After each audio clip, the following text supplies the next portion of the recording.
మన ప్రభు అయిన యేసుక్రీస్తు నామములో మీ అందరికీ నా వందనాలు. నా పేరు కరీమునీసా. మాది స్వస్థలము ఏలూరు జిల్లా, వెస్ట్ గోదావరి జిల్లా ఉండేది ఏలూరు. నేను ఇండియన్ ఇవాంజలికల్ మిషన్లో ఒక మిషనరీగా సేవ ఎప్పుడు ప్రారంభించానంటే 2000 సంవత్సరంలో ఫస్ట్ కోయా ఫీల్డ్కి పంపించబడ్డాం షార్ట్ టైం వర్కర్గా. తర్వాత మా ట్రైనింగ్ పూర్తి చేసుకొని ఉత్తరప్రదేశ్ అక్కడ చేశాను 7 years. తర్వాత ఒరిస్సాకి పంపబడ్డాను హాస్టల్ మినిస్ట్రీ చేయడానికి. 5 సంవత్సరాలు 3 నెలలు అక్కడ చేశాను. తర్వాత నేను ఇక్కడికి 2013వ సంవత్సరం ఆత్మకూరు పరిసర ప్రాంతాలలో ఉన్న నల్లమల్ల అడవులలో నివసిస్తున్న చెంచు జాతి ప్రజల మధ్యలో చెంచు ఫీల్డ్కి నేను పంపబడ్డాను. ఇప్పుడు 23 సంవత్సరాలుగా నేను ఇండియన్ ఇవాంజలికల్ మిషన్లో నేను సేవకురాలుగా సేవ చేస్తున్నాను. అంతేకాకుండా చెంచు ప్రజలే కాదు, ముస్లిం ప్రజలు కూడా, లంబాడా ప్రజలు కూడా అలా చెంచు వైపు వెళ్తూ మరి వారికి కూడా నేను దేవుని సేవ అందిస్తూ ఉన్నాను. మరి ముస్లింలలో కూడా నాకు చాలామంది ఫ్రెండ్స్ ఉన్నారు. అయితే 2000 సంవత్సరంలో జార్జిరాజ్ అంకుల్ గారు ఇండియన్ ఇవాంజలికల్ మిషన్లో స్టేట్ సెక్రటరీ గారుగా పనిచేస్తూ ఉన్నారు. అయితే 98వ సంవత్సరంలో ఏలూరులో మరి అక్కడ ఇండియన్ ఇవాంజలికల్ మిషన్ ద్వారా అక్కడ ఒక లూథరన్ చర్చిలో కండక్ట్ చేశారు. మరి prayer house fellowship William Benedict గారు మా పాస్టర్ గారు ఏరియా సెక్రటరీగా పనిచేసేవారు. అయితే అక్కడ క్రిస్టి జ్ఞానకరణ్ గారు మరి అక్కడ రావడం బెంగళూరు నుంచి. మరి అంతకుముందే దేవుడు నన్ను సేవా పిలుపుకు పిలిచారు, కానీ నేను రాలేకపోయాను.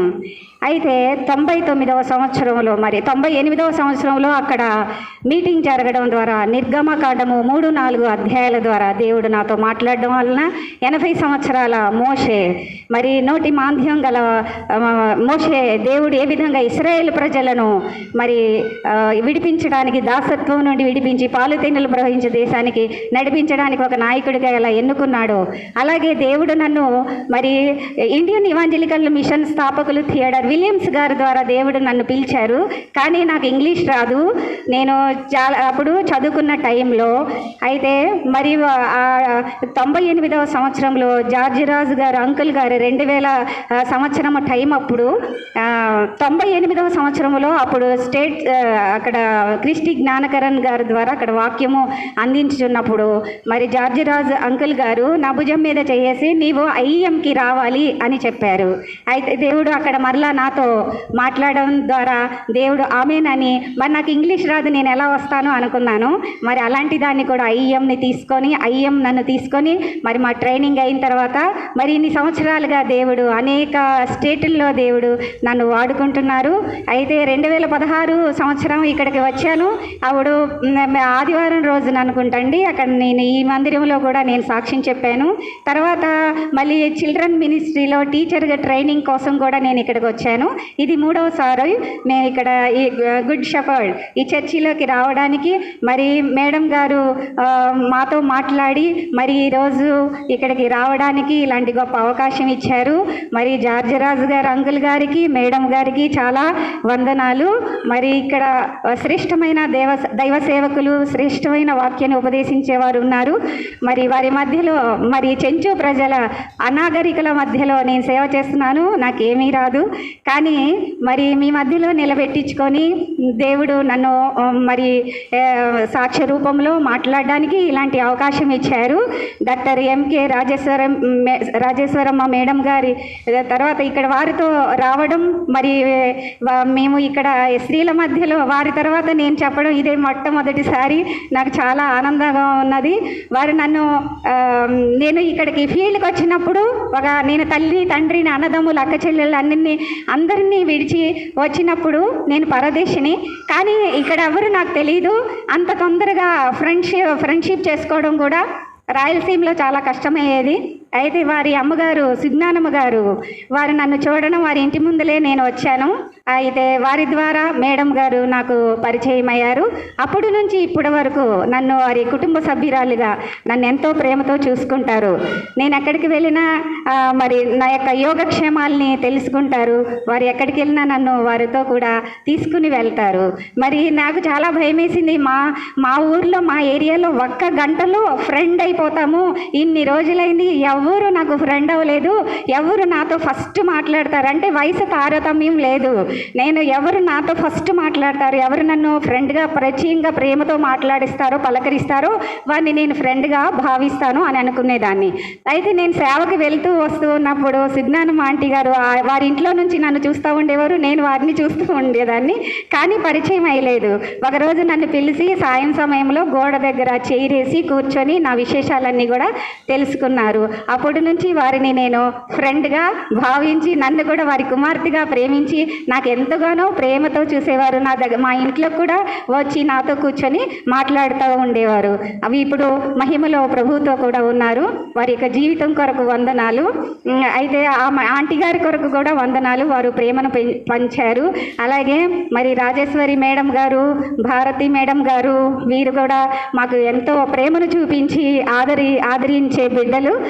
వారి కొరకు కూడా నేను వందనాలు తెలియజేస్తున్నాను. అయితే నేను సున్నీ ముస్లిం కుటుంబంలో జన్మించిన వ్యక్తిని. అయితే మాది ఏలూరు. ఫస్ట్ మా కుటుంబంలో మా అమ్మగారు యేసుప్రభుని అంగీకరించారు. ఎట్లా అంటే మా అమ్మగారికి నిశ్చితార్థం చేసుకుని మా నాన్నగారు వాళ్ళు వెళ్ళిపోయినప్పుడు ఆ రోజు సాయంత్రం మా అమ్మగారికి ఫిట్స్, మూర్ఛ వ్యాధి అటాక్ అయిందండి. ఒక రకమైన ఆరుపారిసి రౌండ్ తిరిగి ఇలా మనిషిని ఇసిరేసి పడిపోయినట్లుగా పడిపోతుంది. ఇంకా కాళ్ళు, చేతులు, మూతి వంకర పోయి బొగ్గ కానీ, పెదం కానీ, నాలుగు కానీ పళ్ళ కింద పడి మరి కొరుక్కొని నొరగలతో రక్తాలు కారుకుంటూ కొట్టుకునేదండి. అయితే మా నాన్నగారు వాళ్ళు ఇలా తాంబూలం ఇచ్చి సాయంత్రం వెళ్ళిపోయారు. మా అమ్మగారి విషయం చెప్పిన మా అమ్మగారిని మా నాన్నగారు వాళ్ళు వివాహం చేసుకున్నారు. నేను నా తమ్ముడు పిల్లలము. అయితే నా తమ్ముడు వివాహం చేసుకున్నాడు, నేను వివాహం చేసుకోలేదు. ఎందుకంటే నేను తర్వాత మళ్ళీ చెప్తాను. అయితే ఈ మా అమ్మగారు ఎన్నో దర్గాల్ని దర్శించింది. మరి నమాజ్ చదువుకునేది. మా అమ్మగారు అరబ్బీ ఖురాన్ చదివేవారు.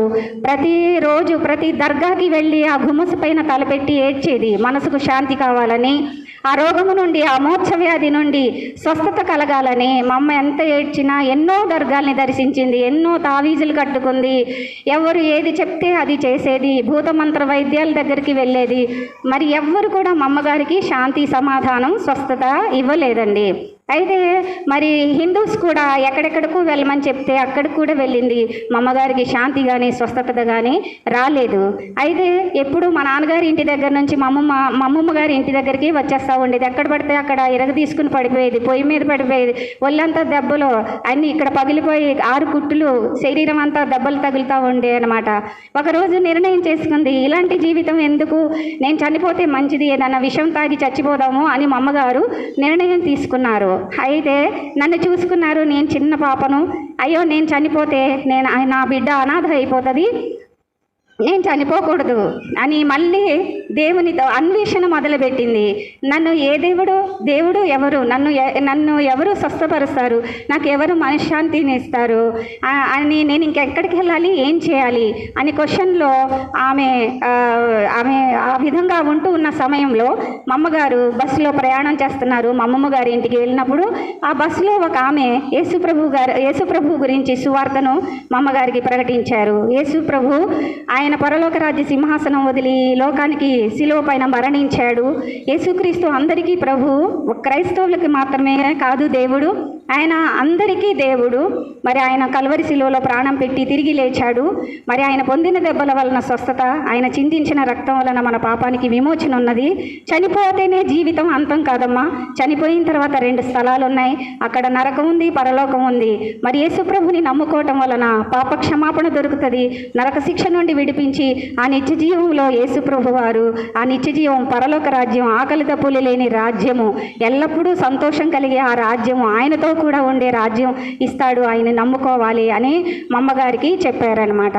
అయితే మా అమ్మగారు ఆమె అన్నది, నువ్వు చర్చికి వెళ్ళు, ఒక తల్లిదండ్రులతో, ఒక డాక్టర్ గారు అనారోగ్యం వస్తే ఒక డాక్టర్ గారితో ఎలా నీ బాధ చెప్పుకుంటావో అలా పరలోకపు తండ్రి నీ కోసం ప్రాణం పెట్టి తిరిగి లేచి పునరుద్ధానుడైన దేవుడు, ఆ పరలోక రాజ్య సింహాసనమందు ఆసీనుడైన దేవుడు నీవు మొరపెట్టుకో, నీ మొర ఆలకిస్తాడు, నీకు శాంతినిస్తాడు, స్వస్థతనిస్తాడు. ఆయన పొందిన దెబ్బల వలన స్వస్థత, ఆయన చిందించిన రక్తం వలన మన పాపానికి విమోచన ఉందమ్మా, ఆయనే మార్గం సత్యం జీవమై ఉన్నాడని ఇవన్నీ సువార్త మా అమ్మగారికి చెప్పటం వలన మా అమ్మగారు ప్రభుని నమ్ముకున్నారు. మా తాతయ్య గారి దగ్గర, మా నాన్నగారి దగ్గర మరి పర్మిషన్ తీసుకొని మా అమ్మగారు కొన్నాళ్ళుండి మళ్ళీ ఏలూరు వచ్చేసారు. అక్కడ కొంతమంది దేవుని మందిరానికి వెళ్ళే బిడ్డలతో కలిసి మరి మార్కెట్కి వెళ్తున్నానని చెప్పి దేవుని మందిరానికి వెళ్ళటం వలన అక్కడున్న పాస్టర్ గారు మరి ఆ వాక్యాలు చెప్తూ ఉంటే గొప్ప శాంతి, ఆనందం, ఆదరణ కలిగింది. మరి వారు ఎలా ప్రార్థన చేసుకోవాలో తెలియచేసినప్పుడు మమ్మ మోకరించి కన్నీటితో తన పాపాలన్నీ ఒప్పుకోవటం వలన తన హృదయంలో పెద్ద భారం లాంటిది తొలగిపోయింది, శాంతి సమాధానం దొరికింది. మరి మా అమ్మగారు చర్చికి వెళ్ళడం మరి ముస్లిం జమాత్కి తెలిసిపోయింది. మన సున్నీ జమాత్ వాళ్ళందరూ వచ్చారు. వచ్చి మా నాన్నగారిని అడిగారు, నీ భార్య చర్చికి వెళ్తుందంట, మాన్పించేయాలి అని చెప్పారు. అయితే మా నాన్నగారు చెప్పారు, ఇలా ఫిట్స్ వచ్చి కొట్టుకున్నప్పుడు మరి ఎవరు వచ్చి ఒక మాట చెప్పి ధైర్యం చెప్పలేదు, ఆదరించలేదు. ఆమె యేసుప్రభుని నమ్ముకున్నాక మరి ఆ జబ్బు నయమైపోయింది. మరి యేసుప్రభుని నమ్ముకున్నాక కూడా కొన్ని రోజులు ఆ ఫిట్స్తో బాధపడింది. కానీ పరిపూర్ణంగా దేవుడు మా అమ్మగారికి ఒక 35 సంవత్సరాల ముందే అన్నీ కూడా దేవుడు తీసేశాడు, చేతితో తీసేసినట్టుగా. మేము ఏసైని నమ్ముకున్నాక ఒక రూపాయి ఖర్చు అవ్వలేదు, ఒక అగరత్తు పుల్ల ఏసైకి వెలిగించలేదు. ఆయన ఉచితంగా మా అమ్మగారికి గొప్ప శాంతి, ఆనందము, ఆరోగ్యము, స్వస్థత సజీవంగా ఉంచాడు. మా అమ్మగారి ప్రార్థన వలన, ఉపవాస ప్రార్థన వలన మా నాన్నగారికి కూడా రక్షణ. మమ్మల్ని సండే స్కూల్లో చిన్నప్పటి నుంచే దేవుని యందు భయభక్తులు నేర్పించి మా కొరకు చాలా ప్రార్థన చేసేది మా అమ్మగారు ప్రార్థన వలన మా కుటుంబానందరికీ రక్షణ. మరి నేను నా తమ్ముడు సేవలో ఉన్నాము.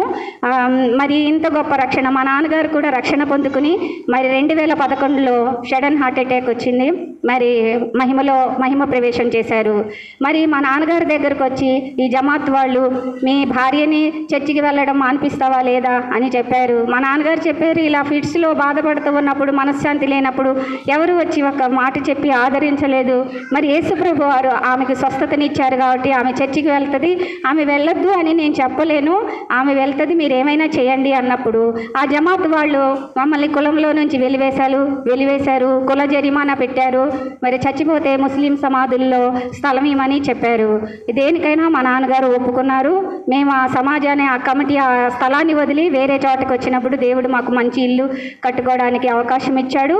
ఆ తర్వాత మరి మా అమ్మగారు ప్రార్థన ద్వారా వాళ్ళ యొక్క సహోదరీలు, తమ్ముళ్ళు, వాళ్ళ కుటుంబాలన్నీ కూడా రక్షించబడి మేము ఆ విధంగా ఉన్నాము. నేను 6th క్లాస్ చదువుతున్న టైంలో ఒకరోజు స్కూల్కి వెళ్ళి ఆ రోజు సాయంత్రం చలి జ్వరంతో గడగడ వణుకుతూ నేను ఇంటికి వచ్చాను.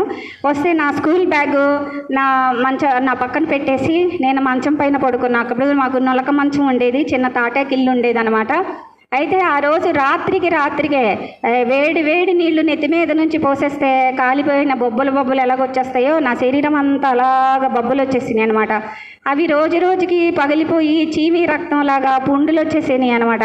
చీమీ రక్తంతో ఒళ్ళంతా నిగనిగలాడుతూ తలంతా అట్టకట్టేసింది. నాలుక పైన ఇంకా స్నానం చేసేది లేదు, ముఖం కడిగేది లేదు, తల దువ్వేది లేదనమాట. అరికాలు మొదలుకొని నడినెత్తి వరకు పచ్చి పుండ్లు, గాయాలు, చీమీ రక్తం, దుర్వాసన, 24 గంటలు జ్వరము.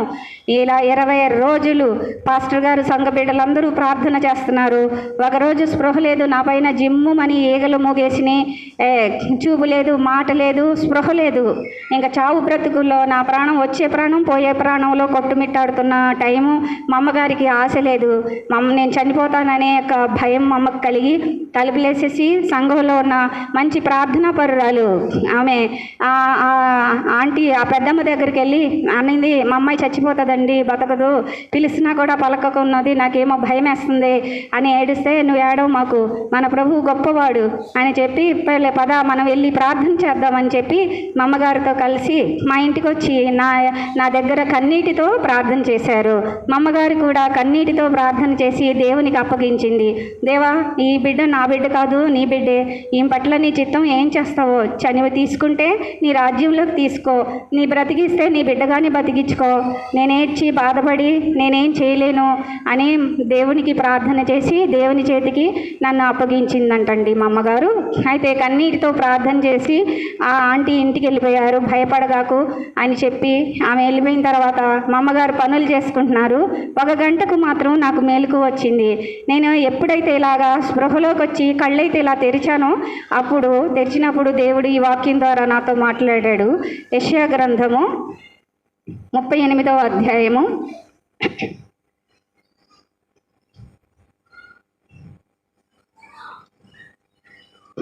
యెషయా గ్రంథము 38వ అధ్యాయము 17 నుంచి 19 వరకు. మిక్కుటమైన ఆయాసము నాకు నెమ్మది కలుగుటకు కారణమాయను. నీ ప్రేమ చేత నా ప్రాణమును నాశనమును గోతి నుండి విడిపించితివి. నీ వీపు వెనుక తట్టు నా పాపముల నీవు పారవేసితివి. పాతాళమున నీకు స్థుతి కలగదు, మృతి నీకు కృతజ్ఞతాస్థుతి చెల్లింపదు. సమాధిలోనికి దిగువారు నీ సత్యమును ఆశ్రయించరు. సజీవులే గదా నిన్ను స్తుతించుదురు. ఈ దినమున నేను సజీవుడనై నిన్ను స్తుతించుచున్నాను. ఈ వాక్యం ద్వారా దేవుడు నాతో మాట్లాడారు. కీర్తనలు 118వ అధ్యాయము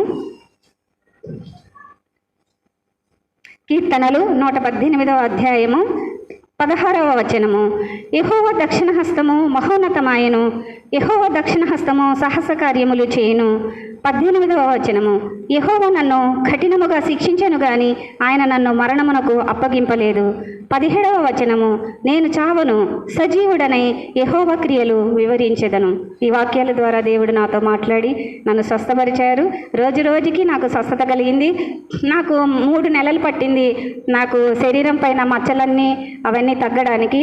ఎక్కడ మా పుండ్లు అక్కడ అన్నీ నయమైపోయి అన్నీ ఊడిపోయి పడిపోయిన తర్వాత ఒక యాపిల్ పండుకి డాగు పడితే మనం చాకుతో ఎలా తీసేస్తామో గోతులుగా తెల్లగా ఉన్నట్టుగా నా శరీరం అంతా కూడా మొక్కలు తీసేసినట్టుగా వికృత రూపం అందవికారంగా కనబడ్డాను. అప్పుడు నేను చెప్పేదాన్ని, ఇలాంటి నా చిన్న వయసులోనే ఇలాంటి జబ్బుని యేసయ్య నన్ను స్వస్థపరిచారంటే నేను ఎవరికైనా చెప్తే ఎవరు నమ్మరు. నేను ఫోటో దిగి ఆ ఫోటో చూపించి ఇలాంటి భయంకరమైన మరణకరమైన రోగం నుండి యేసయ్య నన్ను స్వస్థపరిచారు, మీరు కూడా నమ్ముకోండి అని చెప్తానని మా అమ్మగారితో చెప్పా. మా అమ్మ అన్నది ఆ స్వరూపం ఎవ్వరు చూడకూడదు, ఏ బిడ్డకి రాకూడదు, ఎప్పుడు అది మా అమ్మగారు భయపడిపోయారనమాట ఆ దృశ్యాన్ని ఎప్పుడు అని నన్ను ఆపేశారనమాట. ఈ ఫోటో ఈ రూపము ఈ చూడకూడదని చెప్పారు. అయితే మరి నా శరీరం పైన పుండ్లన్నీ నయమైపోయిన తర్వాత ఆడపిల్లనైనా వికృత రూపంగా అందవికారంగా కనిపిస్తుందని చెప్పి మా అమ్మగారు మోకరించి మరి కొబ్బరి నూనె తీసుకొని ప్రేయర్ చేసి నా శరీరానికి రాసి స్నానం చేపిస్తూ ఉండేవారు. ఇప్పుడు ఒక మచ్చ కూడా నా శరీరం పైన లేదు. మృత్యువు నుండి విడిపించాడు. మన్ను నేను స్తుతించునా, అది నీ సత్యము గురించి వివరించునా. సజీవులే కదా నేను స్తుతించుదురు. ఈ దినమున నేను సజీవుడనే యెహోవా క్రియలు వివరించెదను. ఆయన నన్ను కఠినముగా శిక్షించిన కానీ మరణమునకు అప్పగించలేదు. సజీవురాలినిగా కాపాడాడు. అంతేకాకుండా బలహీనరాల్ని, ఎందుకు పనికిరాని దాన్ని, తెలివి తక్కువ దాన్ని, చదువు లేని దాన్ని, ఏ టాలెంట్స్ లేని దాన్ని, ఏ క్వాలిఫికేషన్స్ లేని దాన్ని నన్ను ఉన్నతమైన ఆయన సేవ చేయడానికి నన్ను ఏర్పాటు చేసుకున్నాడు. మేము రక్షణ పొందుకున్న మొదలుకొని చిన్నప్పటి నుంచి కూడా మా బంధుమిత్రాదుల్లో, హాస్పిటల్స్, మా ఫ్రెండ్స్తో, అన్ని చోట్ల గ్రామాలలో సంఘం బిడ్డలతో కలిసి సువార్తను ప్రకటించే భాగ్యం దేవుడిచ్చాడు. దేవుడు ఎన్నోసార్లు సేవకై పిలిచాడు. నేను అనుకున్నాను గొప్ప వాళ్ళు వెళ్తారు, బలవంతులు వెళ్తారు, జ్ఞానవంతులు వెళ్తారు సేవ చేయడానికి. నేనెందుకు, నాకేమీ రాదు, మాట్లాడడమే రాదు, బలహీనరాల్ని, ఎప్పుడు రోగగ్రస్తురాల్ని, రోగపీడితురాల్ని, నేనేం పని చేస్తాను సేవకు అనేది కాదు. దేవుడు నన్ను పదే ఆయన నన్ను పిలిచాడు. పిలిచినప్పుడు మరి మా ఫ్రెండ్స్తో కలిసి కూడా ఆయన చేసిన అద్భుతాలు మా యొక్క కుటుంబంలో సాక్ష్యము. మరి హాస్పిటల్లో రోగుల మధ్య ఎక్కడికి వెళ్తే అక్కడ మైక్లో అన్నీ చెప్పేసేదాన్ని అనమాట. మీరు కూడా నమ్ముకోండి, ఉండి ఇలా మమ్మల్ని స్వస్థపరిచాడు, మమ్మల్ని సజీవంగా కాపాడాడు, నన్ను సజీవంగా కాపాడాడు, మిమ్మల్ని కూడా సజీవంగా కాపాడతాడు, నరకం నుండి తప్పిస్తాడు, పరలోక రాజ్యం ఇస్తాడు, ప్రభువుని నమ్ముకోండి అని మా బంధుమిత్రాదులందరూ కూడా, మా ముస్లిం లీడర్స్కి వచ్చినా సరే ఆ చిచ్చరబిడికి చిన్న పిల్ల ఎంత పవర్గా మాట్లాడుతుందే అని వాళ్ళు కూడా చాలా ఆశ్చర్యపోయేవారు అనమాట. ఫాతిహాత్ ఇచ్చిన ఆ వస్తువులు కూడా మేము తినేవాళ్ళం కదా, పలహారాలు ఉంటాయి కదా ముస్లిం దర్గాలు కాడ పెట్టివి, అవి తీసుకునే వాళ్ళం కాదు. కానీ నేను ఈ విధంగా ఉన్న టైంలో మరి ఇండియన్ ఇవాంజలికల్ మిషన్ స్థాపించిన స్థాపకులు డాక్టర్ థియోడర్ విలియమ్స్ గారు, మరి వారు ద్వారా మరి ఏలూరులో పెద్ద మీటింగు స్టేట్ కన్వెన్షన్స్ జరిగాయి అన్నమాట. అప్పుడు అంకుల్ గారు కూడా వచ్చి ఉంటారు. అయితే అప్పుడు మరి ఆ సేవకులు స్టేజ్ మీద నుండి మాట్లాడుతూ ఉన్నారు. మరి కొంతమంది మిషనరీస్ సేవకులు ఏ జాతి ఏ ప్రజా గుంపుల మధ్యలో ఎలాంటి సేవ చేస్తున్నారో అనేది వారు చెప్పినప్పుడు నేను అనుకున్నాను, అబ్బా సేవ చేస్తే ఇలాగే సేవ చేయాలి అని అనుకున్నాను. అయితే ఆ రోజే ఆ సేవకుని ద్వారా వాక్యం చెబుతూ అన్నారు, నిన్ను రక్షించడానికి, నరకం నుండి తప్పించి పరలోక రాజ్యాన్ని చేర్చడానికి ఆయన యొక్క ఉన్న జీవితాన్ని అర్పణగాను బలిగాను శిలోమ్రానుపై ప్రాణం పెట్టాడు నిన్ను రక్షించడానికి. మరి ఇంత గొప్ప 2 చేతులు చాపి చూపించారు. ఇంత గొప్ప రక్షణను నీకు ఇవ్వడానికి ఆయనకున్న జీవితాన్ని అర్పణగా బలిగా చేయబడ్డాడు. మరి ఆయనకి నీవేం చేయగలుగుతున్నావో, నీకున్నది ఒక్క జీవితం, ఆ జీవితం యేసయ్యకి ఇస్తావా? మరి అడవులలో, కొండల్లో, లోయలలో, ఎడారుల్లో నా నామం తెలియని ప్రజలు ఎందరూ నశించిపోతున్నారు, వారి మధ్యలోకి వెళ్ళి నా గురించి చెప్తావా? చెప్పడానికి నీకు ఇష్టమైతే నీ చేయి చూపించు, నువ్వు లేచి నిలబడు, నీ కొరకు నేను ప్రార్థన చేస్తానని ఆ దైవ సేవకులు చెప్పడం వలన మరి నేను అనుకున్నాను, నాకున్నది ఒక్కటే జీవితం, ఎప్పుడో చచ్చిపోయి సమాధిలో మట్టయిపోవలసిన ఈ జీవితం, నాకు ఏ క్వాలిఫికేషన్స్ ఏమి టాలెంట్స్ లేవు, నా జీవితం నీకు ఇస్తున్నాను దేవా, నీ చేతిలో పెడుతున్నానని చెప్పి మరి ఆ దైవ సేవకులు చెప్పినట్లుగా నా చెయ్యి ఎత్తాను, లేచి నిలబడ్డాను. ఇంకా అనేక మంది వారి సమర్పణను గురించి లేచి నిలబడ్డారు, ప్రేయర్ చేశారు. కానీ అప్పుడు అలాగా నేను సేవకురాలినిగా రాలేదు. కానీ అనేక చోట్ల అదే ఇండియన్ ఇవాంజలికల్ మిషన్లో ఒక సేవకురాలుగా రాలేకపోయాను. నేను అలానే ఉండి అనేక చోట్ల దేవుని మహిమార్థంగా వాడబడుతున్నాను. మళ్ళీ 98వ సంవత్సరంలో మరి క్రిస్టి జ్ఞానకరణ్ గారిని స్పీకర్గా పిలిపించి మరి లూథరన్ చర్చిలో మరి ఏరియా సెక్రటరీస్ ద్వారా ఐఎం ద్వారా అక్కడ మీటింగ్స్ పెట్టారు. మరి విలియం బెనెడిక్ట్ గారు కూడా మా పాస్టర్ గారు అక్కడ ఏరియా సెక్రటరీ గారు ఉన్నారు. అయితే మరి జార్జ్ రాజ్ అంకుల్ గారు వచ్చారు. మరి దేవుడు మళ్ళీ రెండోసారి నన్ను పిలుస్తూ ఉన్నాడు. దేవుడు నిన్ను పిలుస్తూ ఉంటే నాకు బలం లేదు, జ్ఞానం లేదు, తెలివి లేదు, నేను వెళ్ళలేను, వెళ్ళేవా చిన్న మాట కాదు సేవ అంటే, ఎన్నో సాకులు చెప్తూ ఉన్నావు, నీవే కావాలి, నిన్నే వాడుకుంటాను, నీవే వెళ్ళాలి అని ఆ సేవకులు మరి నిర్గమకాండము 3-4 అధ్యాయాల ద్వారా మరి 80 ఏళ్ల మోషేని పిలుస్తూ ఉంటే, తన నోటు మాంద్యం గలవాడను, మాట నేర్పరితనం లేదు, వెళ్ళేవారిని పంపించు అని చెప్తూ ఉన్నాడు. నువ్వు కూడా అలాంటి సాకులు చెప్పుకుంటూ నేను సేవకు పిలుస్తా ఉంటే నీవు కూడా సాకులు చెప్తా ఉన్నావు. నీవు లేచి నీ చేయి చేపించు, నువ్వు లేచి నిలబడు, నీవే వెళ్ళాలి, నీవే కావాలి, నిన్ను నేను వాడుకుంటానని ఆ దైవ సేవకుల ద్వారా మరలా పిలుపు రావడం వలన మళ్ళా నా చేయి చూపించాను. మరి లేచి నిలబడి ప్రేయర్ చేశాము. భోజనం టైంలో కూడా అప్పుడు జార్జ్ రాజ్ అంకుల్ గారు నా భుజం మీద చేసి, నువ్వు ఐఎంకి రావాలమ్మా అన్నారు. దేవుడు ఆమెన్ అన్నారు. అసలు ఐఎంలో రావడానికి నాకు ఏ అర్హతలు లేవు, నాకు ఇంగ్లీషే రాదు, నా చదువు లేదు. అలాంటి దాన్ని దేవుడు నన్ను మరి అన్ని స్టేట్ల నుంచి అన్ని ప్రజా గుంపులు మరి ఎక్కడెక్కడ వాడుకుంటున్నాడో నాకేం తెలియదండి. అయితే మరి వారు వచ్చి మరి సంఘ పెద్దలు పాస్టర్ గారి ద్వారా మరి జార్జి రాజు గారు అంకుల్ గారు మరి మా చర్చికి వచ్చి రాసి మరి నన్ను ఐఎంకి పంపించారండి. 2000 సంవత్సరంలో మరి కోయా ఫీల్డ్లో నేను ఫీల్డ్ ఎక్స్పోజర్గా ఒక 6 నెలలు పనిచేశాము. తర్వాత నా ట్రైనింగ్ సంవత్సరం పూర్తి చేసుకున్నాక ఉత్తరప్రదేశ్కి పంపబడ్డాను. తర్వాత ఒరిస్సాకి పంపబడ్డాను. అక్కడ సింగిల్స్ ఉండడానికి ఇబ్బందికరంగా ఉంది. నేను హాస్టల్ నర్సెస్ హాస్టల్లో ఉండి వచ్చిన రోగులకి సువార్తను ప్రకటించేదాన్ని. అక్కడ కూడా దేవుడు గొప్పగా ఆ రోగుల మధ్యలో వాడుకున్నాడు. మరి గ్రామాలకు కూడా వెళ్ళేదాన్ని, కమ్యూనిటీ హెల్త్ డెవలప్మెంట్. మరి అక్కడ నార్త్ ఇండియా వలన మన ఆంధ్రప్రదేశ్ లాగా సింగిల్స్ ఉండడం చాలా ఇబ్బంది అనమాట. అయితే మళ్ళీ నన్ను ఒరిస్సాకి గ్రాహం స్టీన్స్ గారి యొక్క అక్కడ సంస్థ ద్వారా రైరంగ్పూర్లో వాళ్ళ యొక్క మిషన్ హౌస్లో మరి హో అనే సంథాలి పిల్లలు జాతి ప్రజలు పిల్లలు ఆడపిల్లల యొక్క హాస్టల్ మరి ప్రేమలత దీదీతో కలిసి ఆమె కూడా అన్మ్యారీడే. ఆమెతో కలిసి మరి నేను అక్కడ సేవ చేశాను. కానీ నా దర్శనం ఏంటంటే సువార్తను ఇవాంజలిజం చర్చ్ ప్లాంట్. అయ్యో నా దర్శన ప్రకారంగా నేను సేవ చేయలేకపోతున్నానని మరలా నేను జిఎస్ గారితో మాట్లాడినప్పుడు మరి మా నాన్నగారు కూడా అప్పుడే చనిపోవడం వలన మా పెద్దమ్మ గారు వాళ్ళు కూడా మా పిన్ని నువ్వు ఆంధ్రాకి రావాలని చెప్పినప్పుడు నేను ఆంధ్రాకి వెళ్తానండి, నా దర్శనం ప్రకారంగా నేను సేవ చేస్తాను అన్నప్పుడు మరి జిఎస్ అప్పుడు వచ్చారు ఇక్కడికి. జాన్ వెస్లీ గారు ఆవిడ ఇక్కడ ముస్లిమ్స్ చాలామంది ఉన్నారు చెంచు ప్రజల మధ్యలో, ఇక్కడ చేస్తే బాగుంటుందని నన్ను ఇక్కడికి పంపించారు. ఇక్కడ ఆత్మకూరు మరి అమలాపురం గ్రామంలో ఉండేదాన్ని. మరి చెంచు ప్రజల మధ్యలో సేవ చేస్తూ మరి ముస్లింల మధ్యలో కూడా నేను సేవ చేస్తున్నానండి.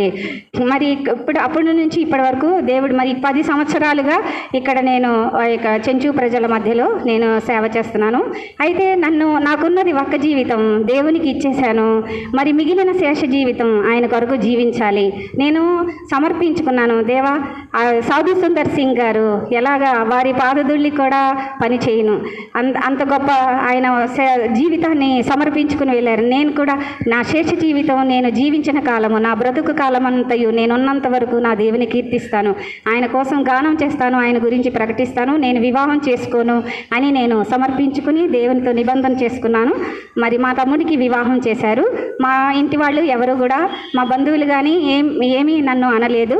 నీ దేవుడు ఏం చెప్తే నీవు అలాగే వెళ్ళు అని చెప్పారు. నన్ను మరణం నుంచి కాపాడిన దేవునికి ఇంకా జీవించిన నా జీవితకాలం అంతా నా ప్రభు కోసం జీవించాలని నేను ఆశతో నా జీవితాన్ని ఆయన కొరకు సమర్పించుకున్నాను.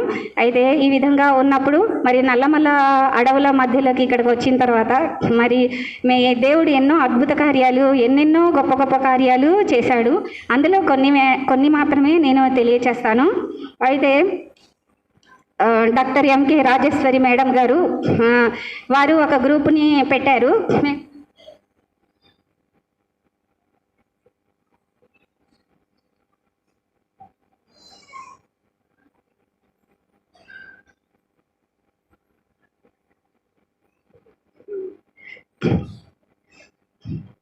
ఇప్పుడు నేను అమలాపురం నుంచి ఆత్మకూరికి 6 కిలోమీటర్ల దూరం. అయితే ఆ గృహము కండిషన్ బాగలేదని ఆత్మకూరికి వచ్చాను. అయితే ఆత్మకూరులో ఉంటున్నాను ఒక 2 సంవత్సరాల నుంచి. ఫస్ట్ నేను ఉండేదాన్ని, మరి అక్కడ ముస్లిం సమాజ్ తబ్లిగ్ జమాత్ వాళ్ళు అటాక్ చేసి సువార్తను ప్రకటించకూడదని అభ్యంతరం పరచడం వలన మళ్ళీ నేను అమలాపురంకి వెళ్ళాను. మరి ఇప్పుడు అక్కడ హౌస్ కండిషన్ బాగోలేదని మళ్ళీ ఆ పరిసర ప్రాంతాలలో మరి అక్కడ ఇల్లులు ఏమి దొరకలేదని ఆత్మకూరికి వచ్చాను. అయితే సెల్ఫ్ సపోర్ట్లో నాకు ఇచ్చిన ఇండియన్ ఇవాంజలికల్ మిషన్ నాకు పంపించిన పోషణలో ఆ యొక్క 10వ భాగం ఇంకా నా పోషణ నా బంధుమిత్రాదుల సహకారంతో అక్కడ నల్లకాలువ గూడెం దగ్గర ఇంకా 2 కొంచెం దూరం పోవాలి, నంద్యాలకు వెళ్ళే దారి అక్కడ అది కోడేరు కూడా అంటారు. నల్లకాలువ గూడెం చెంచు ప్రజల మధ్యలో 1 లక్ష రూపాయలు విలువ కలిగిన ఒక రేకుల షెడ్తో అనమాట దేవుని మందిరాన్ని కట్టడానికి దేవుడు నాకు గొప్ప అవకాశం ఇచ్చాడు. 20 అడుగుల పొడవు 10 అడుగుల వెడల్పు కలిగిన దేవుని మందిరం అక్కడ కట్టడానికి దేవుడు నాకు ఇచ్చాడు. అయితే నేను 2013వ సంవత్సరం నుంచి మరి ఇప్పటి వరకు చెంచు ప్రజల మధ్యలో మరి ముస్లింల మధ్యలో కూడా దేవుడు అద్భుత కార్యాలు చేశాడు. అవి చెప్పాలంటే ఇంకా 1 గంట 2 గంటలు కూడా పడుతుంది. అవన్నీ చెప్పను, మిమ్మల్ని అందరినీ విసిగించను. అయితే చుట్టూరా పంట పొలాలు, అయితే మందిరం అయితే కట్టాను. అయితే అక్కడ చెట్టుకి అన్నిటికి చెదలు వచ్చేసాయి అన్నమాట. దేవా నీ మందిరం కడితే చెదలు వచ్చేసినాయని ఒక రోజున బాధపడితే ఆ చెదలన్నీ తీసేదేవా అంటే చెదలు కూడా తీసేసాడు. మరి ఎలుకలో చాలా కొలకొలలాడుతూ ఆ చెట్లు పొలాలన్నీ ఉన్న ఎలుకలు చాలా డేంజర్. అడవుల కొండల వైపు కూడా ఎలుకలు ఉంటాయి, నేల ఎలుకలు. ఆ ఎలుకలు వస్తూ ఉంటే రోజు ఇంతంత అవన్నీ కూడా చికాకు చేసి వెళ్తూ ఉంటే మందిరం తుడుస్తూ ఉండి మళ్ళీ వస్తే మళ్ళీ అలాగే చేసేయి అనమాట. ఒక రోజున తలుపు ఇలా వేస్తూ వాళ్ళు అన్నారు, మేడం నువ్వు ఇక్కడ ఉండాలంటే మేము అక్కడ ఉండడానికి ఉండనివ్వరు, ఎవరైనా అటాక్ చేస్తారు, గూడెంలో మేము ఉండడానికి అవకాశం లేదు అయితే నేను ఇలా తలుపు వేస్తూ దేవా ఒక పిల్లిని పంపించిన ఆయన పంపిస్తే ఈ ఎలుకలు ఏమి ఉండవు కదా అని అన్నప్పుడు మరి దేవుడు రెండో వారము నేను తలుపు గట్టిగా వర్షానికి అతుక్కున్న ఇలా గట్టిగా శబ్దం వచ్చి నా పిల్లి పోలేదు. ఆ టేబుల్ మీద చక్కగా పడుకొని ఉంది. గబగబా వెళ్ళి దాన్ని ఫోటో తీశాను అనమాట. అది వచ్చింది. దానికి ఇంకో ఫ్రెండ్ పెద్ద పిల్లిని తెచ్చుకుంది. మరి అప్పుడు నుంచి ఇప్పటి వరకు కూడా ఒక ఎలుక లేదు అనమాట. ఆ పిల్లులు కూడా రాలేదు, ఆ ఎలుకలు కూడా లేవు అన్నమాట. మరి దేవుడు చిన్న విషయంలో మరి చెంచు ప్రజలు బాగా తాగుతారు. తాగి చనిపోయిన వాళ్ళు ఉన్నారు. ఒకరికొకరు బాణాలు వేసుకుని నరుక్కుని చనిపోయిన వాళ్ళు ఉన్నారు. మళ్ళీ అడవుల్లోకి వెళ్ళినప్పుడు పాముల అటాక్లో, ఎలుగుబంటి అటాక్లో, మరి పులుల అటాక్లో చనిపోయిన వాళ్ళు ఉన్నారు.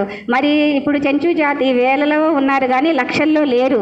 కాబట్టి వాళ్ళందరూ కూడా మరి వాళ్ళందరి కోసము ఆ జాతి అంతరించిపోకూడదు. చెంచు జాతి ప్రజలందరూ కూడా రక్షణ పొందుకోవాలి, దేవుని రాజ్యం సంపాదించుకోవాలి, దేవుని బిడ్డలుగా ఉండాలని ఐఎం నిర్ణయించారు. కాబట్టి 1991 సంవత్సరం షడ్రక్ డానియేల్ అన్న కుటుంబం వచ్చింది. అక్కడ కొట్టాల చెరువు చదరంపెంటలో అక్కడ చెంచూస్ మధ్యలో సేవ చేస్తున్నారు. నేను ఒరిస్సా నుంచి 2013 సంవత్సరం నుంచి అక్కడ సేవ చేస్తున్నాను. దేవుడు అక్కడ వారి మధ్యలో చాలా చాలా గొప్ప గొప్ప పనులు చేశాడు. అయితే ఇంకొక విషయం చెప్తాను. ఎన్నో అద్భుతాలు ప్రజల మధ్యలో దేవుడు చేశాడు. మరి రెండో సెక్షన్లో దేవుని చిత్తమైంది నేను అవి మళ్ళీ మీకు చెప్తాను. అయితే నేనున్న అమలాపురం గూడెం అంతా కూడా అక్కడ పాడుబడిపోయిన ఇల్లులాగా ఉందన్నమాట. నేనున్న ఇల్లు పాత ఇల్లు అనమాట. దానిలో పొలాల్లో వేసుకునే మందు కట్టలు వేసేవాళ్ళు. ఆ ఇంట్లోకి ఎవరు వెళ్ళలేదన్నమాట. ఆ ఇల్లు ఇంటికల్లా ఆమె భర్త చనిపోతే ఆమె శ్రీశైలం వెళ్ళిపోయింది. గ్రామాలలో మాకు అద్దెకు ఉండడానికి ఇల్లులు దొరకవు. ఎవరి ఇల్లు కట్టుకొని వాళ్ళే ఉంటారనమాట. ఆత్మకూరులో అయితే అద్దెకి ఇల్లులు దొరుకుతాయి. అయితే అక్కడ ఉన్నప్పుడు ఒక రోజున ఏమైందంటే ఆ పైనుంచి ఇలా కట్లపాము వెళ్తుంది మెరూన్ కలర్లో, ఇలా తెల్ల కట్టలు అనమాట. నేను రాత్రి కాయిల్ వెలిగించినది పడేసి 7 గంటల టైమే, ఉదయము, వర్షాకాలం అనమాట. అది ఇలా పడేసి ఇలా నిలబడ్డాను. అంటే అక్కడ ఏం చిత్తుకేమీ లేదు. అది గోడ మీద వెళ్తూ ఉంది అనమాట. కరెక్ట్గా దబేలమంట నెత్తి మీద పడి భుజం మీద పడి కింద పడింది. నేను ఇలా చూసి సడన్ షాక్ అయిపోయాను. ఇదేంటి నా మీద ఇలా పడిపోయింది అని నేను ఇలా చూస్తూ ఉంటే అదేమనుకుందో దానికి స్పృహ లేదు, అలాగే పడిపోయి అలాగే ఉందన్నమాట. నేను వచ్చి దేవుని బిడ్డ మీద ఎందుకు పడ్డాను అనుకుందో ఏమో తెలియదు. ఒక 5 నిమిషాలు అలా చూస్తూ ఉండిపోయి షాక్ అయిపోయాను. ఏం చేయాలో అర్థం అవ్వలేదు. నా మనసులో నుంచి ఒక మాట వచ్చింది, కర్రతో కొట్టే అన్న. ఎప్పుడు పాములు కొట్టలేదు మేము. అప్పుడు అక్కడ ఉన్నప్పుడు బురద కొయ్యలు వస్తే బురద పాములు మా తమ్ముడిని నేను కొట్టేవాళ్ళం, కానీ ఇలాంటి విషపాములు ఎప్పుడు కొట్టలే. కోతుల కోసం పెట్టుకున్న కర్రతో చంపేసి దాన్ని చాటులోకి ఎత్తేసి మళ్ళీ నేను నైట్ మార్చుకుని బయటికి వెళ్ళి ఇది విషపామేనా అంటే ఇది కట్లపాము అని చెప్పారు. దాన్ని ఒక ఫోటో తీసుకున్నాను. అది మరి ప్రేయర్ ఇలాంటి అపాయం నుండి కాపాడాడండి దేవుడు. ఎన్నో మరణాపాయాలు. బట్టలు ఉతుకుతూ ఉంటే ఒక రక్తపింజర ధర్రమని వచ్చేసింది ఆ గేటు కింద నుంచి. ఇలాగ నా కాలు పైన ఇలా ఊదిందేమో, నా కాలు నరం కూడా ఇలాగ మెరూన్ కలర్లా అయిపోయిందనమాట. అసలు అది వచ్చి ఇలా పట్టుకుని పీకుతుంది అనమాట. అయితే నేను ఇలా చూడంగానే అది అట్లా వెళ్ళిపోయిందనమాట. దేవుని యొక్క ఇవన్నీ పడేటప్పుడు నాకు రోజు ఏమైంది, తెల్లవారుజాను కాకులు 6 గంటలకు లేస్తాయి కదా, కా కా కా అని. అలాంటి సెంటిమెంట్లు మాకేం ఉండవు. రోజు అరుస్తూ ఉండేది. నేను అప్పుడు లేచి ఏంటిది ఇది, ప్రతి కీడులన్నింటినీ దూరపరచు నాయన, యేసు రక్తమే జయము, సిలువ రక్తమే జయము. ఇలా గాలిలో ఇలా సిలువ వేసుకుంటూ ప్రతి కీడులను తొలగించు. నా పైన కానీ, నా కుటుంబం పైన కానీ, నా సంఘ బిడ్డల పైన కానీ, ఎవరిపైన ఏ కీడు రానివద్దు, ఏ అపాయం రానివద్దు అనుకుంటూ రోజు ఆ కాకి దగ్గరే నేను అలా సిలివేస్తూ ఉండేదాన్ని అనమాట. దేవుడు ఇలాంటి మరణం నుండి తప్పించాడు. అది రక్తపింజర వచ్చినప్పుడు కూడా నిన్ను ఎవరిని చంపడానికి వస్తే ఏమని చెప్తావు అంటే ఆవిడ 121వ కీర్తనలో నిన్ను కాపాడువాడు కొనుకడు, ఇశ్రాయేలును కాపాడువాడు కొనుకడు నిద్రపోడు, ఆయన నీ ప్రాణమును కాపాడును, ఆయన నీ కుడి ప్రక్కన నీడగా ఉండును, యెహోవాయే నిన్ను కాపాడును, ఆయన నీ ప్రాణమును కాపాడును, ఏ అపాయములు రాకుండా యెహోవా నిన్ను కాపాడును అనే వాక్యం నాతో మాట్లాడింది. మరి ఆ రోజు కూడా హిందీ ఒక పాట పాడుకుని నేను పడుకున్నప్పుడు దేవుడు ఇలాంటి మరణకరమైన స్థితుల నుండి ఎవరు నా దిక్కు, ఆ పక్కన అందరు పొలాలకి వెళ్ళిపోతారు, గబాలన ఏది జరిగినా గబాలన హాస్పిటల్కి తీసుకెళ్లేవాళ్ళు కూడా. ఎన్నో అపాయాలు, అనారోగ్యాల నుండి నన్ను తప్పిస్తూ కాపాడుతూ సింగిల్గా ఒక ధైర్యం అనమాట. నాకేమీ ఇంటికి వెళ్ళిపోవాలా, హోమ్ సిక్ అలాంటిది ఏమీ ఉండదు. ఎందుకంటే నాకు ఒక సైన్యం వెనకాల ఒక కాపాడే దూత నాతో ఉంటాడు. నాకు అదే ధైర్యం. లేకపోతే ఇదివరకు పోలీసు చూసినా తాగుమూతులు ఎవరైనా ఇలా వెళ్ళిపోతే వాళ్ళని చూసి పరుగు ఇంట్లోకి వెళ్ళిపోయి తలుపు చాటును దాక్కునే ఒక పిరిగి పంతని దేవుడు ఇంత ధైర్యం ఇచ్చి, ఆయన ఒక ధైర్యంగా ఒక వీరవనితిలాగా దేవుడు ఎక్కడికైనా వెళ్ళిపోతుంది. నాకేం మరణ భయం అనేది ఏముండదు. అన్నిటి నుండి కాపాడుకుంటూ ఎన్నో దుండగులు, దుర్మార్గులు, నన్ను చంపడానికి చూసిన వారు, ఎన్నెన్నో అటాక్స్, అన్ని ఆపదల నుండి కాపాడిన దేవుడు నాతో కూడా ఉన్నాడని నాకు గొప్ప ధైర్యం. ఆయన వాగ్దానాలు ఇచ్చి ప్రతిదీ కూడా రాబోయే ముందుకు దేవుని వాక్యంతో మాట్లాడతాడు. దేవుడు నన్ను బలపరుస్తాడు, ధైర్యపరుస్తాడు, నడిపిస్తాడు అనమాట. మరి దేవుడు ఎన్నెన్నో గొప్ప కార్యాలు నా జీవితంలో చేశాడు. మరి మా సేవ కొరకు చెంచు ప్రజలందరూ రక్షించబడాలి, ముస్లిం ప్రజలందరూ రక్షించబడాలి. ఆడ కొన్ని లంబడ తాండాలు ఉన్నాయి, వాళ్ళందరూ రక్షించబడాలి. సువార్త 10వ అధ్యాయము 30-31 వచనము ముందు చెప్పడం మర్చిపోయాను, సారీ. కాబట్టి మరి దేవుని సేవార్థంగా ఆయన పిలిచినప్పుడు తల్లిని, తండ్రిని, అన్నదమ్ములు, అక్క చెల్లెండ్రందరినీ విడిచిపెట్టి మరి తెలియని ప్రాంతము, తెలియని ప్రజలు, ఇక్కడ మా బంధువులు ఎవరూ లేరు, మాకు ఎవరూ లేరు, మాకు తెలిసిన వాళ్ళు ఎవరూ లేరు. కానీ వచ్చినప్పుడు దేవుని యొక్క యేసుక్రీస్తు యొక్క కలువరి శిలువ రక్తము ద్వారా కనబడిన దేవుని ప్రియమైన బిడ్డలు మరి డాక్టర్ ఎంకే రాజేశ్వరం మేడం గారు, మరి బిడ్డలు పిల్లలందరూ కూడా దేవుని పిల్లలు మమ్మల్ని ఎంతో ఆదరించి ప్రేమించారు. మరి సార్ గారు, మేడం గారు కూడా. మరి నేను 2 సార్లు భయంకరంగా సిక్ అయిపోయినప్పుడు మరి దేవుని దూతలుగా వచ్చి హాస్పిటల్లో చూపించి నాకు ఎంతో ఆదరించి ప్రేమను చూపించారు. వారి కుటుంబం కొరకు వందనాలు తెలియచేస్తున్నాను. మరి ఇండియన్ ఇవాంజలికల్ మిషన్లో జాయిన్ అవ్వడానికి ఫస్ట్ అప్లికేషన్ రాసి పంపించడానికి మరి జార్జి రాజు అంకుల్ గారు ఏలూరు వచ్చారు. Prayer house fellowship William Benedict గారు మరి సంఘ విద్యలతో కలిసి, మరి జానీ గారు వారితో కలిసి మరి మా అమ్మగారిని కూడా పిలిపించారు. మరి మీ కుమార్తెను మిషనరీగా ఇండియన్ ఇవాంజలికల్ మిషన్లోనికి వెళ్ళినప్పుడు మా అమ్మగారు కొంచెం సందేహంతో భయపడ్డారు. అప్పుడు ఒక మాట చెప్పారు అంకుల్ గారు, జార్జి రాజు అంకుల్ గారు మా అమ్మగారితో ఒక మాట చెప్పారు. అమ్మ, నువ్వు భయపడొద్దు, నువ్వు నీ కుమార్తెను దేవుని సేవకు ఇస్తున్నావు. అయ్యం అంటే ఒక తల్లి ఒడిలో ఒక బిడ్డను పెట్టినట్టే. నువ్వు ధైర్యంగా ఉండు, నువ్వు మంచి త్యాగపూరితంగా నీ కుమార్తెను దేవుని సేవకై పంపిస్తున్నావు, నీకేం అని మా అమ్మగారికి ధైర్యం చెప్పారు. అంకుల్ గారి వరకు కూడా జార్జి రాజు అంకుల్ గారికి వందనాలు. మరి ఈరోజు మేము అనుకోలేదు, ఎంత సంతోషం, ఆనందం. మరి మందిరంలోకి వచ్చి మీ అందరి మధ్యలో నిలబడి మరి సాక్ష్యాన్ని చెప్పడానికి గొప్ప అవకాశాన్ని నాకు ఇచ్చారు. మరి మేడం గారి కొరకు కూడా వందనాలు తెలియచేస్తున్నాను. మరి సేవలో వెళ్ళినప్పుడు చాలా కష్టాలు, బాధలు, అనేకమైన ఇబ్బందులు చాలా ఎదుర్కోవాల్సి వస్తుంది. నిరాశ, నిస్పృహలు, వేదన వస్తుంది. ఒక్కొక్కసారి పిలుపు కూడా సందేహం వస్తుంది. నువ్వు నిజంగా నన్ను పిలిచావా దేవా అన్నట్టుగా, దేవుడు వదిలేసినట్లుగా. ఏంటో ప్రజల యొక్క ఒత్తిడి, మాటలు ఇవన్నీ కూడా ఎన్నో జీవిత యాత్రలో చాలా అనుభవాలు ఉన్నాయి. కానీ దేవుడు మనం అన్నీ విడిచిపెట్టి ఆయన సేవార్థంగా వచ్చినప్పుడు దేవుడు నాతో ఉన్నాడు అని ఆయన నిరూపిస్తాడు.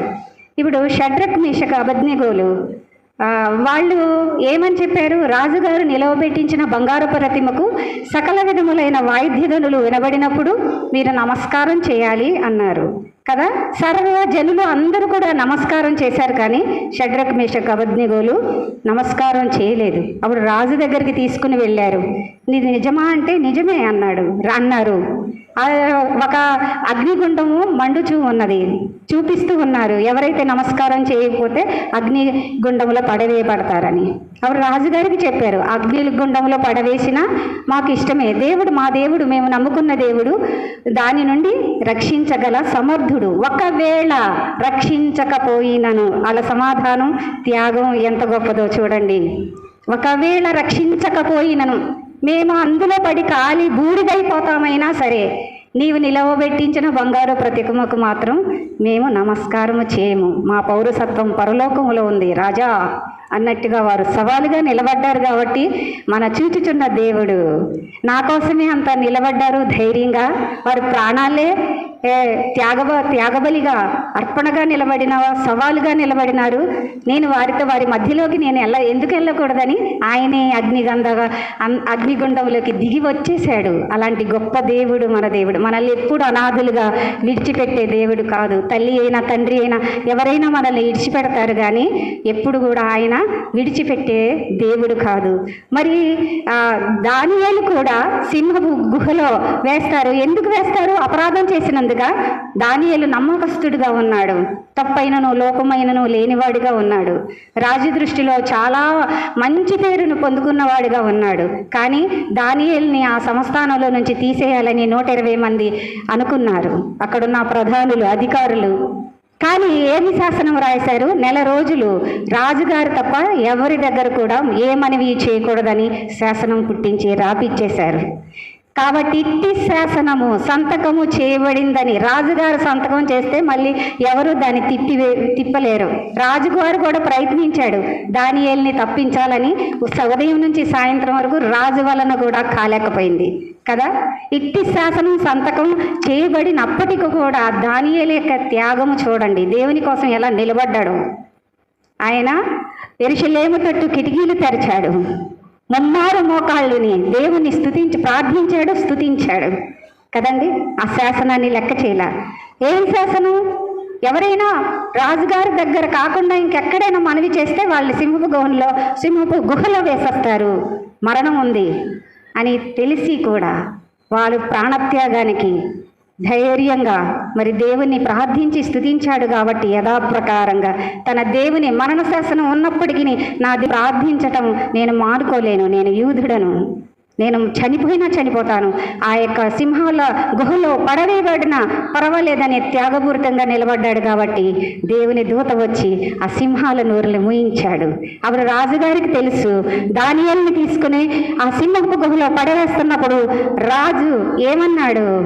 దానియేలు, నీవు అనుదినము తప్పక నీవు సేవించుతున్న నీ దేవుడే నిన్ను రక్షిస్తాడు, నా వలన కాదని చేతులెత్తేశాడు. కీర్తనకారుడు అంటున్నాడు, నరులను నమ్ముకొనకండి, రాజుల్ని నమ్ముకొనకండి, యెహోవాని నమ్ముకోండి, యెహోవాను ఆశ్రయించండి, యెహోవాను ఆశ్రయించు నరుడు ధన్యుడు అని దేవుని వాక్యంలో ఉంది. అప్పుడు రాజుగారికి తెలుసు. పొద్దున్నే లేచి ఏమంటున్నాడు? దానియేలు యొక్క దేవుడు జీవము కలిగిన దేవుడని ఆ రాజుగారికి తెలుసు. దానియేలు నిర్దోషి అని తెలుసు, నమ్మకస్తుడిని తెలుసు, లోపమైన తప్పైనా ఏమీ లేదని ఆ దానియేలు గురించి రాజుగారికి తెలుసు. గుహవాగీట దగ్గరికి వచ్చి దుఃఖ స్వరముతో ఏమంటున్నాడు? ఏమని సంబోధిస్తున్నాడు రాజు దానియేలుతో? జీవము గల దేవుని సేవకుడు అయిన దానియేలు, నీ దేవుడు నిన్ను రక్షింపగలిగినా అంటున్నాడు. అప్పుడు ఇంకొకళ్ళు అయితే ఎలా అంటాం? చాలే ఊరుకో, నాకేం సహాయం చేయలేదని ఏం మాట్లాడుకుంటూ ఉంటారు. కానీ దానియేలు వెంటనే ఏమని ఉత్తరం ఇచ్చాడు? రాజు చిరకాలము జీవించునుగాక, నా దేవుడు దూతను పంపించి సింహపు నోరులను మోయించి నాకు ఏ హాని చేయలేదు, నేను తప్పైనను నేరమైనను చేసిన వాడను కదా, కాను కదా రాజా అన్నప్పుడు అత్యానంద సంతోష భరితుడై ఆ గుహలో నుంచి దానియేలుని పైకి తీసుకొచ్చాడు కదా. అలాగ నిలబడే ఉన్న దానియేలు నిలబడ్డాడు. బబులోను దేశం, వాళ్ళ దేశం కూడా కాదు, అన్య దేశంలో ప్రభు కొరకు వారు నిలబడ్డారు. కాబట్టి శాసనాన్ని రాయబడిన శాసనాన్ని మళ్ళీ తిప్పి వ్రాయించాడు. దానియేలు యొక్క దేవుడే దేవుడు, షడ్రక్ మేషక్ అబేద్నెగోల దేవుడే దేవుడని రాజులే ఒప్పుకున్నారు. మనం దేవుని కొరకు నిలబడినప్పుడు దేవుడు మనతో ఉంటాడు. ఎవరు మనల్ని విడిచిపెట్టినా సరే, ఎవరు మనతో ఉండకపోయినా సరే, దేవుడు మనం నమ్ముకున్న దేవుడు, మనం ప్రార్థిస్తున్న దేవుడు, మనం ఆరాధిస్తున్న దేవుడు మనతో ఉంటాడు. ఎప్పుడు మనం ఒక్కరం కాదు, ఎప్పుడు ఒంటరి వారమని ఎప్పుడు అనుకోవద్దు. నేను ఒంటరి దాన్నని ఎప్పుడూ నేను అనుకోను. నా దేవుడు నాతో ఉన్నాడు, నన్ను కాపాడే దూత నాతో ఉన్నది అని ఒక ధైర్యంతో నేను ముందుకు సాగిపోతాను దేవుని పిల్లలారా. అయితే ఒక రోజున నేను డెహ్రాడూన్ ఉత్తరప్రదేశ్కి వెళ్ళానని చెప్పాను కదండి. 2022లో నేను ఉత్తరప్రదేశ్కి పంపబడ్డాను. అక్కడ ప్రేమ్ సేవా హాస్పిటల్, ఇమాన్ ఇమ్మాన్యుయల్ అసోసియేషన్ హాస్పిటల్. అది అక్కడ ప్రతి ఆర్గనైజేషన్స్ కలిసి పనిచేస్తాయి. అక్కడ ముస్లిమ్స్ ఉన్నారు, రోగుల మధ్య హాస్పిటల్, గ్రామాలలో ముస్లిమ్స్ చాలామంది ఉన్నారు కాబట్టి ఆ హాస్పిటల్ వాళ్ళు ఒక లేడీ మిషనరీని మా మధ్యలోకి పంపించండి అని వాళ్ళు చెప్పడం వలన నన్ను అక్కడికి ప్రార్థన చేసి పంపించారు. మిషన్ డెడికేషన్ చేశారు. అప్పుడు అందరికీ ట్రైనింగ్ అయిన వాళ్ళందరికీ అభిషేకం ఇచ్చి పంపించారు. నన్ను ఉత్తరప్రదేశ్కి పంపించారు. అప్పుడు రామ జన్మభూమి గొడవలు అవుతున్నాయి. నేను వెళ్ళాను. అక్కడికి వెళ్ళినప్పుడు అక్కడ ఇంకా సేవకులు, మిషనరీ కుటుంబాలు అన్నీ కూడా ఉన్నాయి. మేము ఒక కుటుంబంతో, ఒక మిషనరీ కుటుంబంతో ప్రయాణమై డెహ్రాడూన్, ఉత్తరాంచల్, అవి కొండల మీద నుంచి ఘాట్ల ప్రదేశాలు పైన ఒక ముస్లింల మధ్యలో సేవ ఎలాగూ చేయాలి అనే ఒక ట్రైనింగ్కి మేము వెళ్ళాము. వెళ్ళిన తర్వాత అక్కడికి వెళ్ళి ట్రైనింగ్ అయిపోయాము. ఆ ఫ్యామిలీ అన్నారు, మా అక్క వాళ్ళ ఇంటికి మేము వెళ్ళిపోతున్నాం, నువ్వు ఒక్కదానివే ఫీల్డ్కి వెళ్ళిపో అన్నారు, ఉత్తరావుల. అయితే రాత్రంతా ప్రయాణం చేయాలి, మధ్యాహ్నం ఎక్కితే రేపు మధ్యాహ్నం దిగుతాం అనమాట గోండా స్టేషన్లో. సాయంత్రం 2 రోజులు అవుతుంది అనమాట అక్కడికి వెళ్ళేసరికి. అప్పుడు ఏమైందంటే నేను ట్రైన్ వచ్చి ఆగింది, అక్కడి నుంచి స్టార్ట్ అయితే కూలీని అడిగాను, నేను ఎక్కే బెర్త్ ఎక్కడుంది, అది కోచ్ ఎక్కడుంది అని అంటే అక్కడ ఇంజిన్ దగ్గర ఉందన్నాడు. నేను తిన్నగా వెళ్ళి ఇంజిన్ దగ్గర చూస్తే నాది S2 లేదు. మళ్ళీ చూశాను, మళ్ళీ వెళ్ళాను, మళ్ళీ చూశాను, లేదు. లేకపోతే ఈ కూలీ కూడా నాకు తప్పు చెప్పాడు. కూలీలు కానీ అక్కడ టీ అమ్మేవాళ్ళు కానీ తప్పు చెప్పరు, రైట్ చెప్తారు. ఇంకెవరైనా అడిగితే సరిగ్గా చెప్పరు, మోసం చేస్తారు, అలా అంటుంది.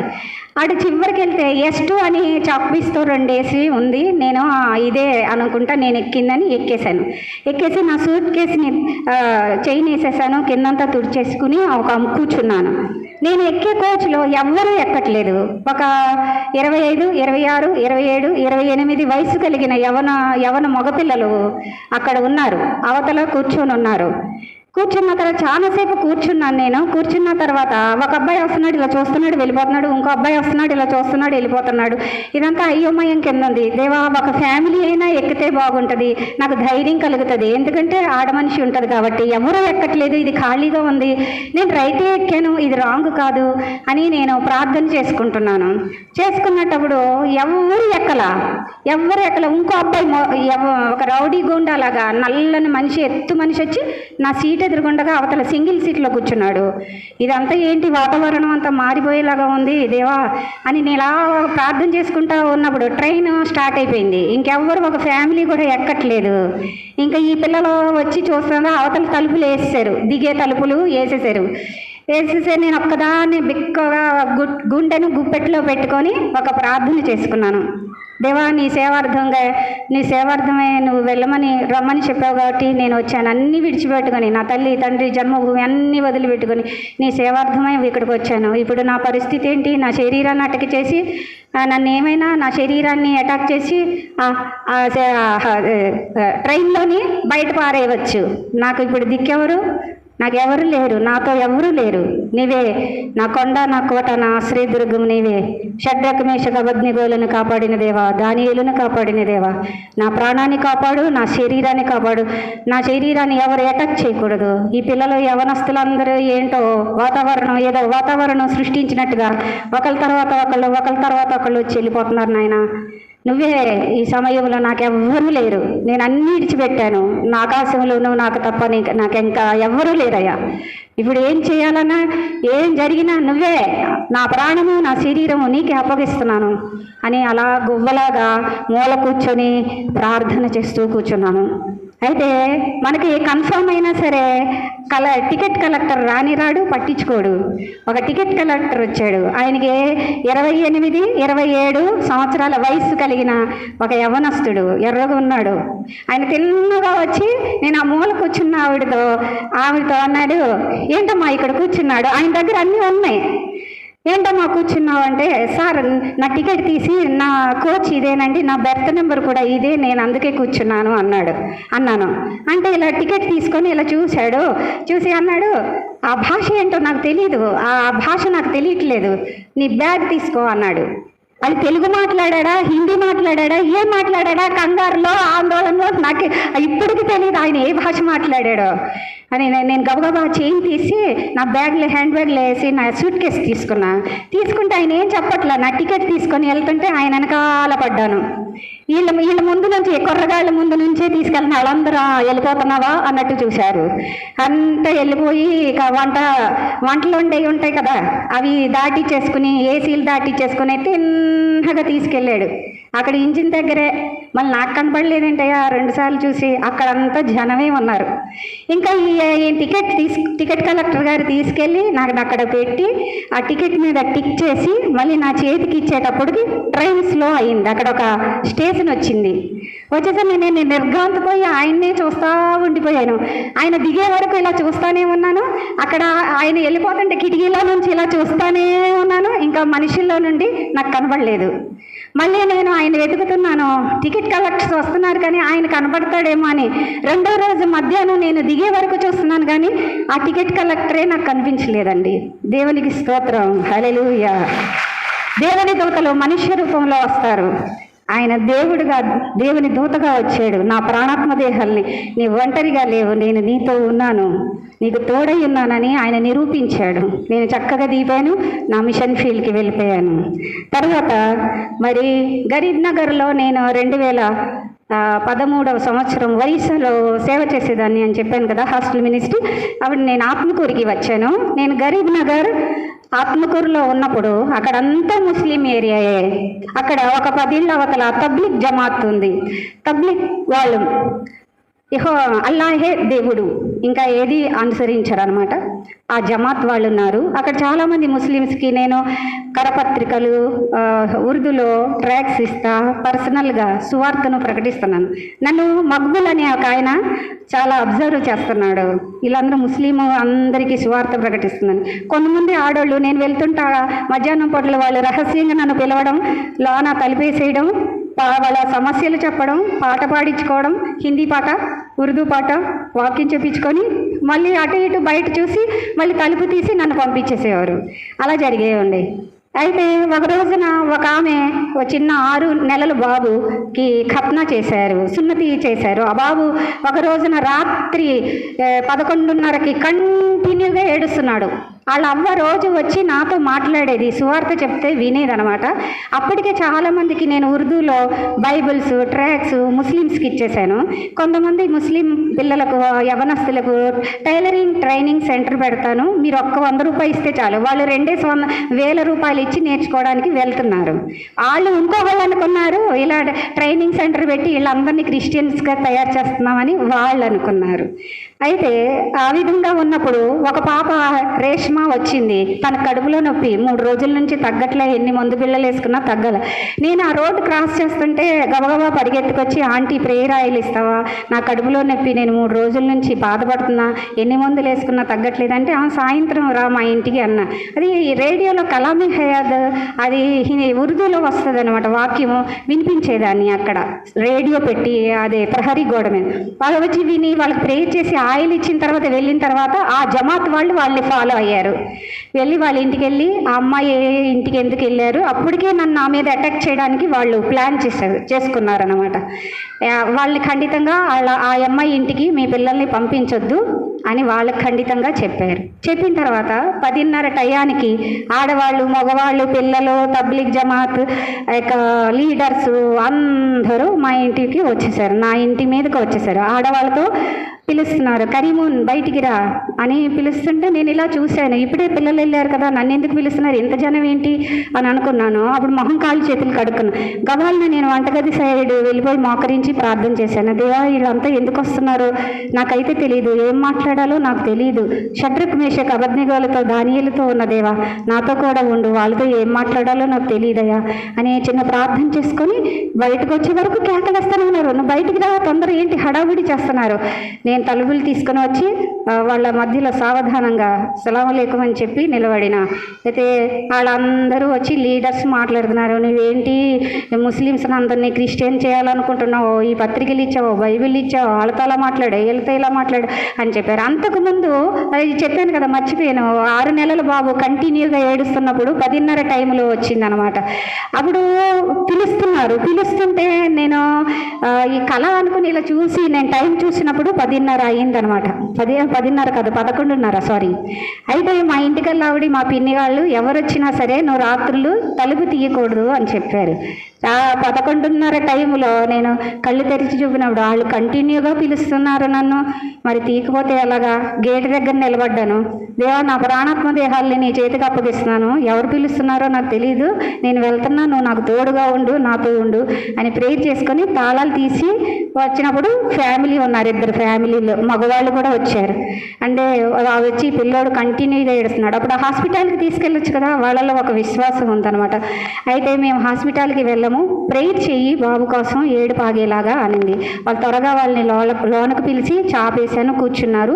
మగవాళ్ళకి చైర్స్ ఇచ్చాను, కూర్చున్నాక ప్రేయర్ చేసి ఇదేంటి ఆయిల్ వారి చేతిలో పోసాను. ఇక్కడ సిలువ రక్తము ఈసు మసీకి ఈసా అలైహిస్సలాంకి లహుకి జై అని చెప్పి ఇక్కడ ఇలా రాయి నూనె అని ఆమె చేతిలో పోసినప్పుడు ఆమె అలాగే రాసినప్పుడు ఒక 10-15 నిమిషాలలో ప్రశాంతంగా వాళ్ళ ఒడిలోనే నిద్రపోయాడు ఆ బాబు. నా దగ్గర 12:30 వరకు కూర్చున్నారు.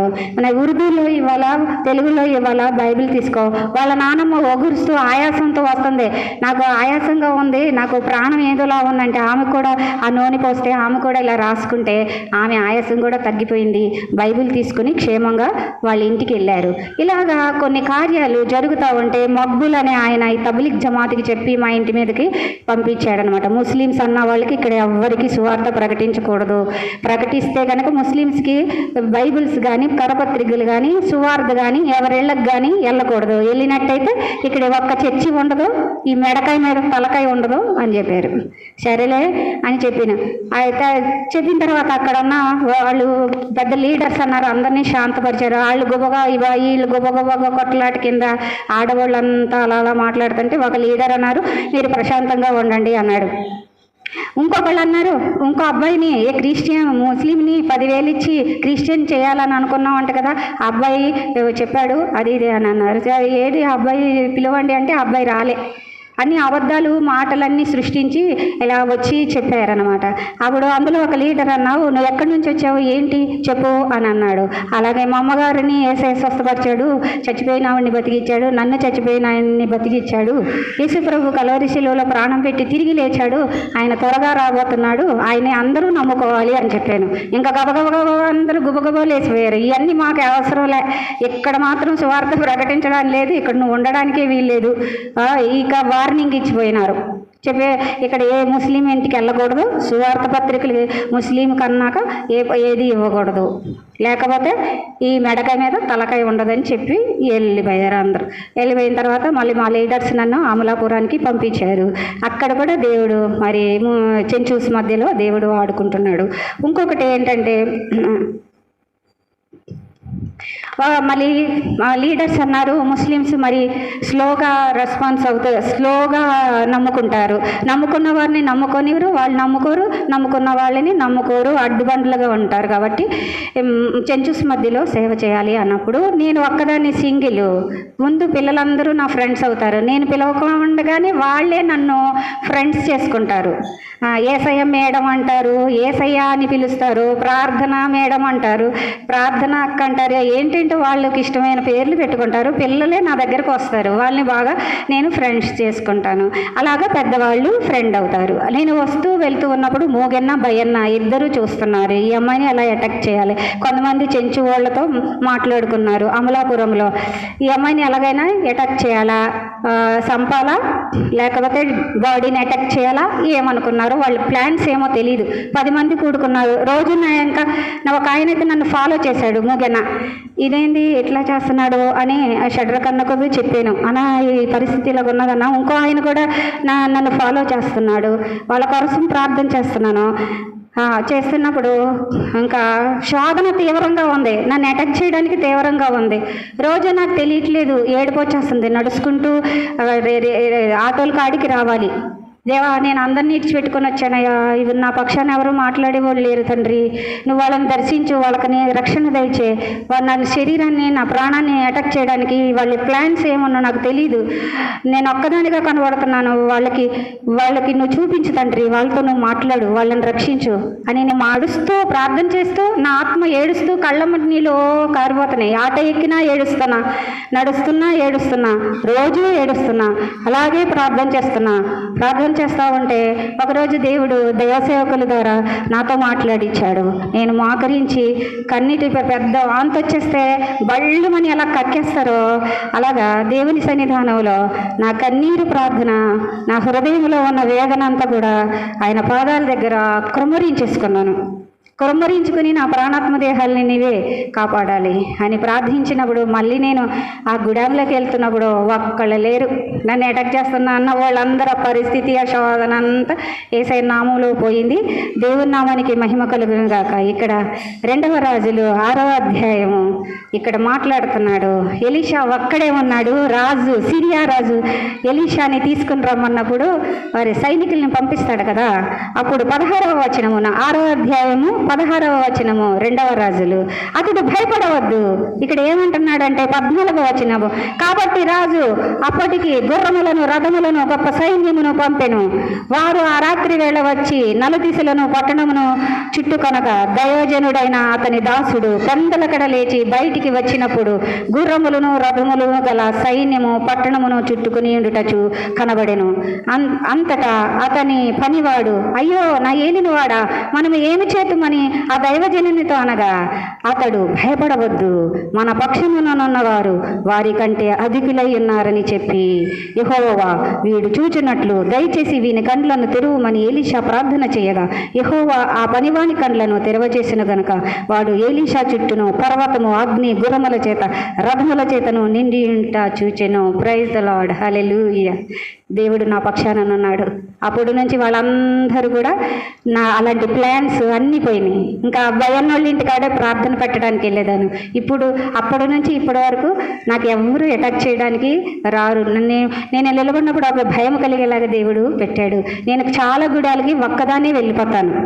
రిమోట్ ఏరియాలో చాలా రిమోట్గా ఉంటే కనుక ఎవరైనా ఒక ఆంటీని తీసుకుని వెళ్తున్నాను, ఒక మాడుగుల గ్రామానికే.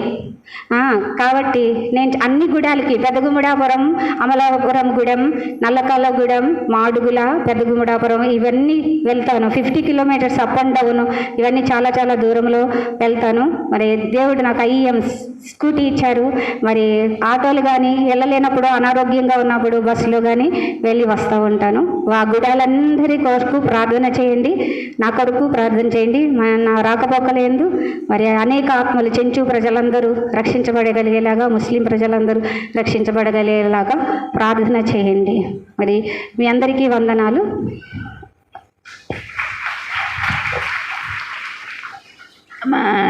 ఇక్కడ ఒరిస్సాలో మీ అనుభవం చెప్పండి నాకు.